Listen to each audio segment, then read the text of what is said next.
right mumastreets esocial media mandinoswera ndichiona kuti nyaya dziri kufamba sei dzimwe dzacho dzakunonoka kusvika kuvanhu mai gossip takambofamba naro gentlemen.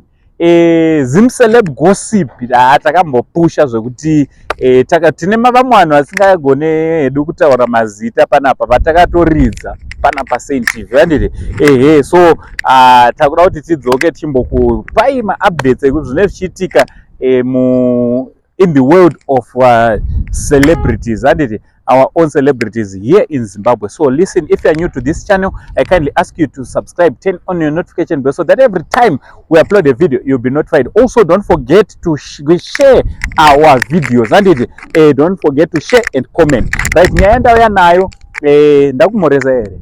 That's that, okay. Zirise muri yeZimbabwe kwese kwamuri vari muno muZimbabwe nevari kumhiri kwemakungwa kunyika dzakatipoteredza. Right, nyaya yandauya nayo maZimbabweans inyaya yekukongratulata Mkoma Dhimba anditi Dhimba wepanaiza boom. Aiwa jana rake rekutengerwa motikari rakasvika. So Dhimba akatengerwawo BMW, takaona achisvitswa makeys emotikari yake nadirector Naiza boom handiti.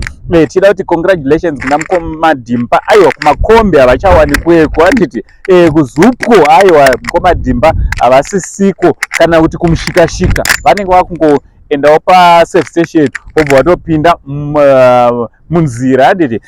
Chinova chinhu chakanaka, our own celebrities zvine kamwewo kadhati kekuti vange vachifambawo nemotikari yavo. Zvine kamwewo kadhati kekuti sevanhu vane vachingofungirwa kunzi vane mari, akanga ane motikariwo yakewo zvinongoita kuti aite senge ane mari. Ndo hedu tichiziva kuti chiceleb chemuZimbabwe zvakangooma. Vamwe vadai kufamba neoutez here dai